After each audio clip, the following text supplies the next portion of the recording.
We had some work done on our house recently, and the contractors opened the windows to let the fumes out. Unfortunately, these windows had no screens, so fumes out, flies in. We spent several days with fly swatters trying to get rid of the flies. I'm not sure that they're all dead yet. That reminds me of a statement, a saying that I brought up in a previous series. It was a line I picked up from one of my professors, Dr. Rick Horne. He said this: open minds are like open windows. They need screens on them to keep the bugs out. And when I taught it in the previous series, we had some hand motions that we used to help us remember this helpful saying. It went like this: open minds are like open windows. They need screens on them to keep the bugs out. I encourage you to say it with me when we do it again here in just a moment. And you can do the hand motions unless you're driving. But here we go. Open minds are like open windows. They need screens on them to keep the bugs out. We do, don't we? We need a reliable filter to let the truth into our minds and screen out the lies and the half-truths, what we're going to refer to as bugs. We are in part 4 in our series in the book of Ecclesiastes. And in this section, friends, there are bugs. And there is profound truth in this passage. So we can't just throw it all out. But we also don't want to just let it all in, right? We don't want to have an open window with no screen on it. So here's what we're going to do. I'm going to go through a number of verses with you. And I'm going to try to do it very quickly. I'm going to try to not spend a lot of time interpreting or telling you, is this a bug or not?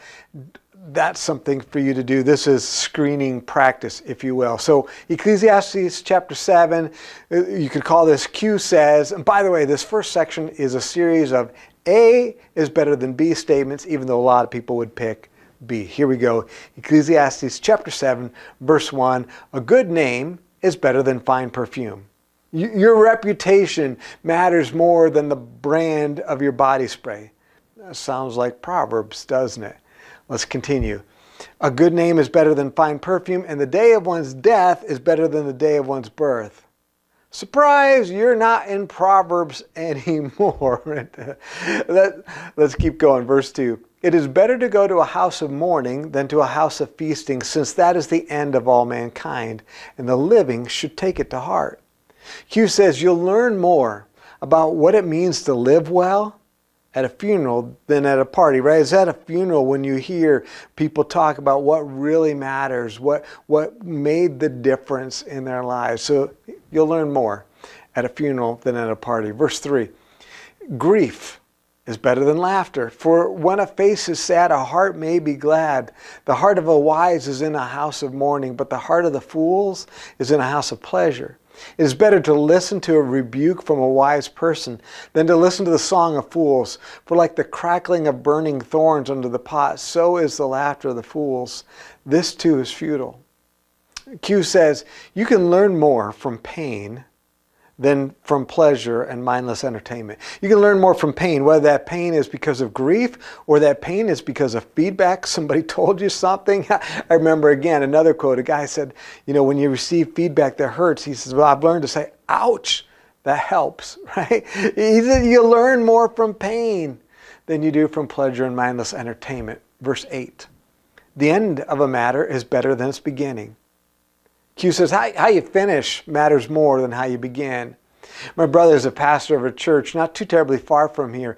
And one of the sayings that he gave made it onto a t-shirt. I actually own one of them. I love this saying. He says this: your next step is more important than your last.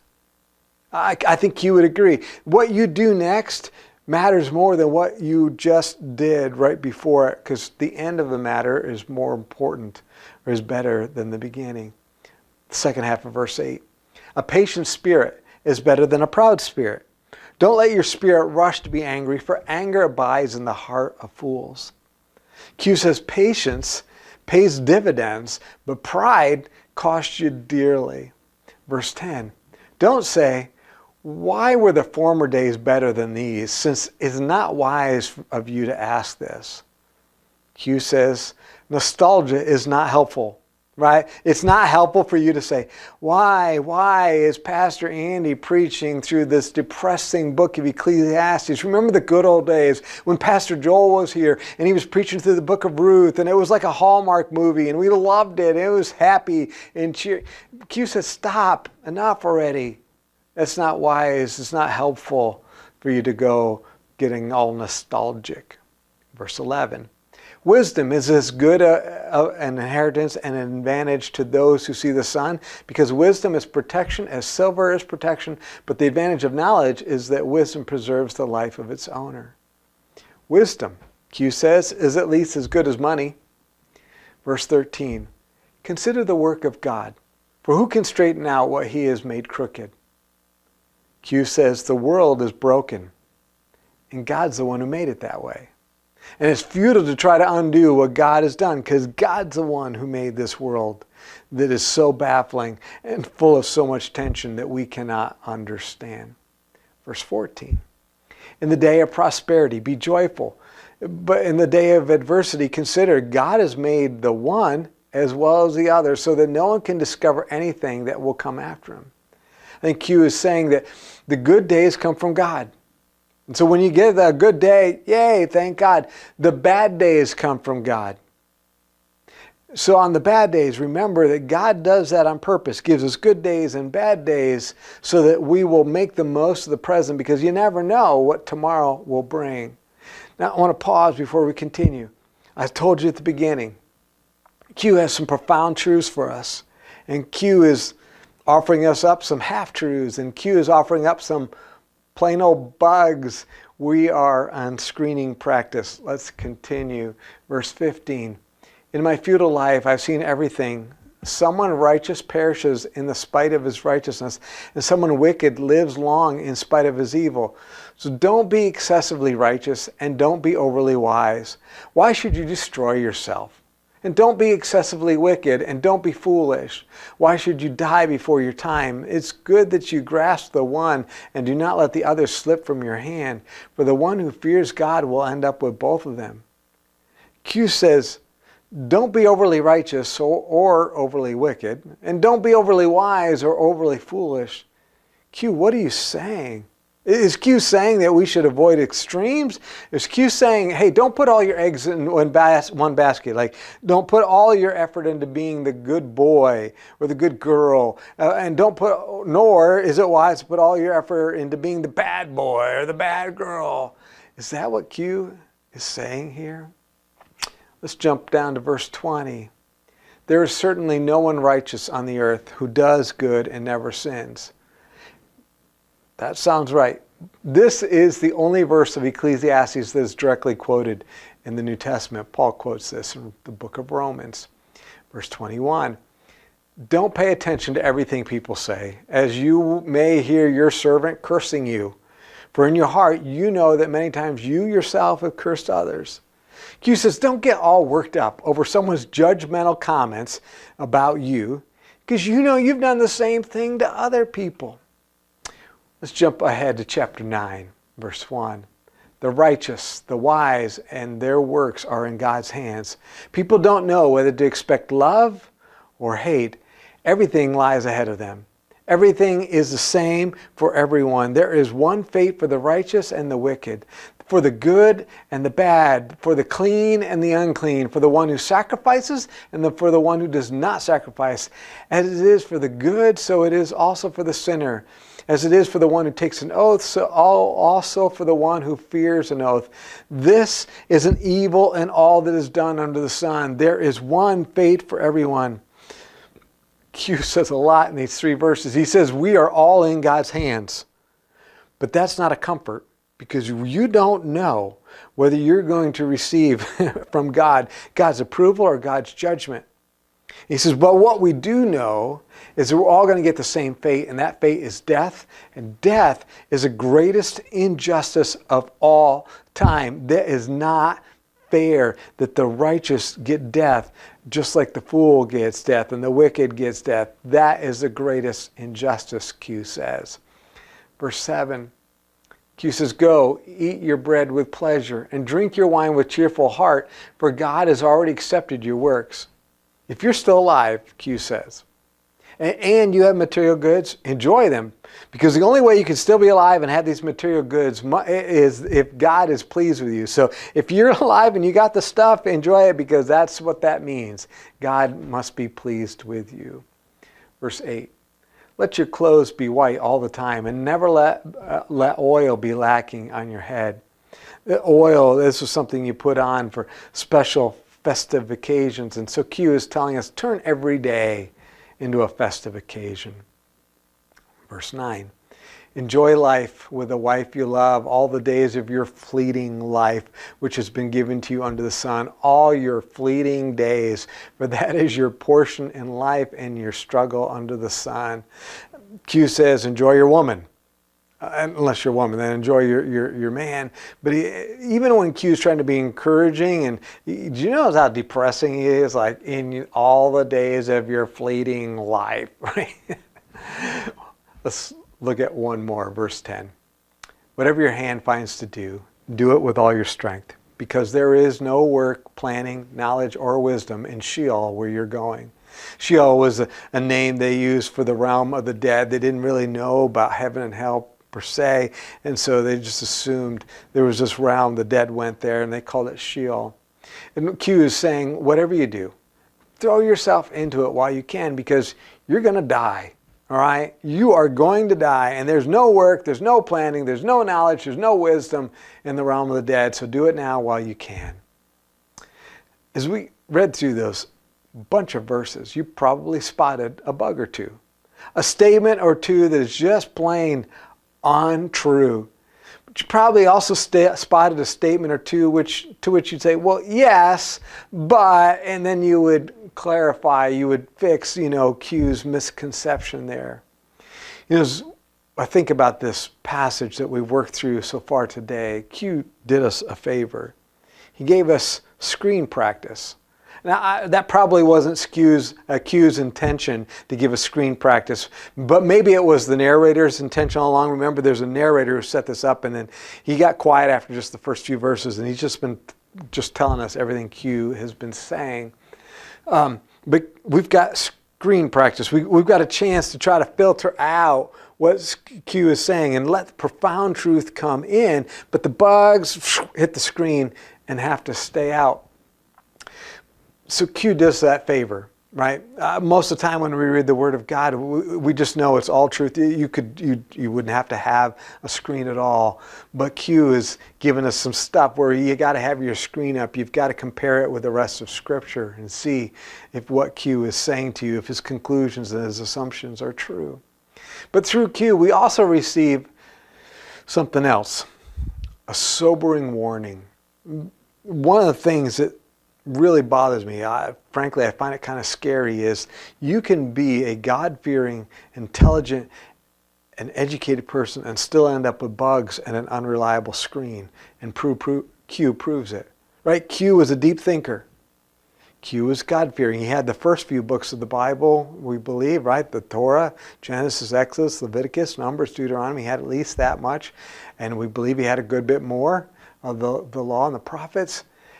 He was intelligent, he was educated, he was God-fearing, and yet here he is.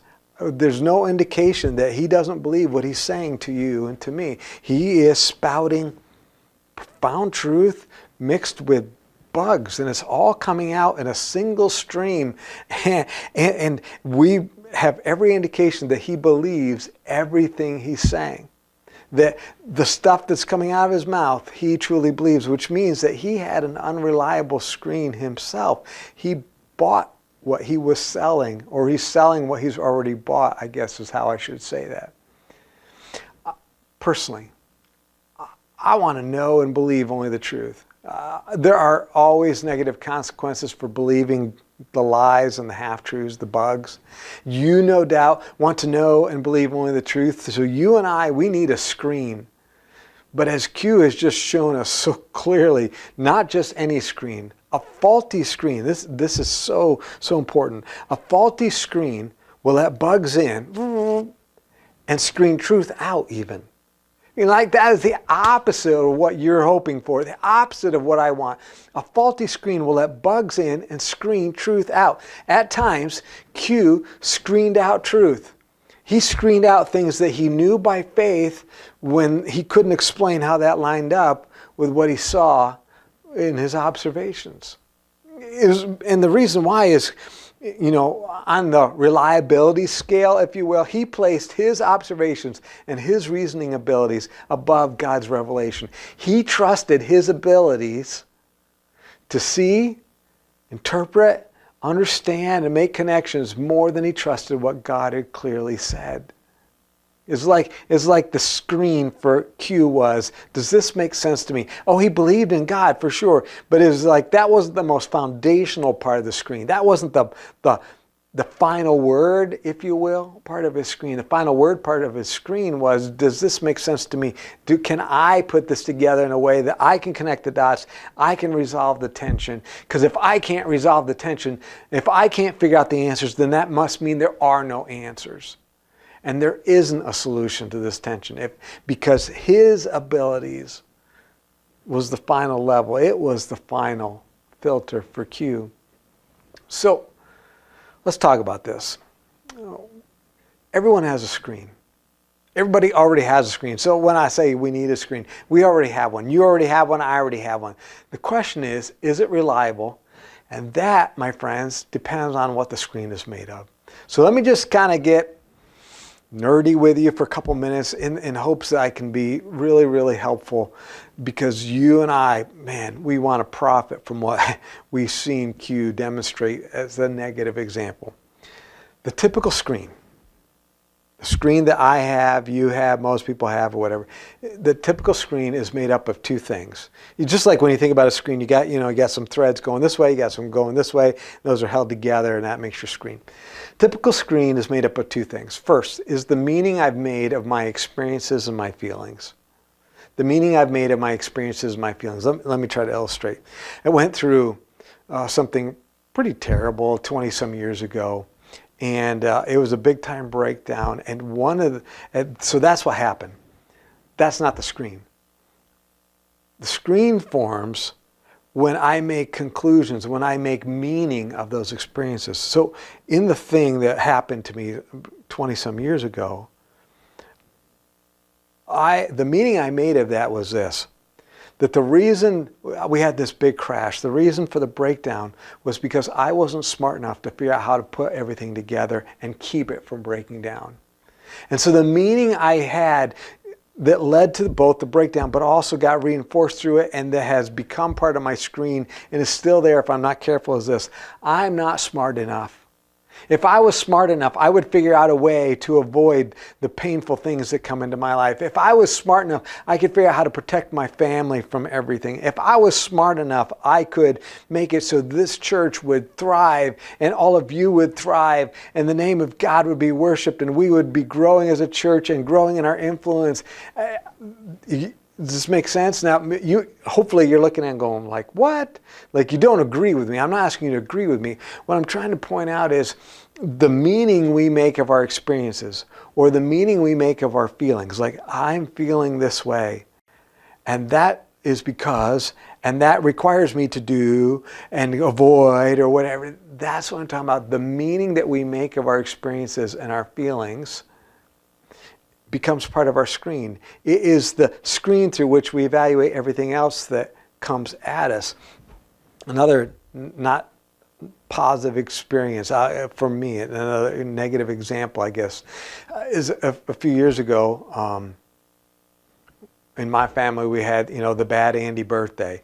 I have a system. Pastor Joel has talked to you about my systems before, and so I'm like, as I hear my family members talk about what they might want for Christmas or birthday, I've got a way I write that down, and then I tend to shop pretty early when I've got my list and everything. And so I'm very proactive about that.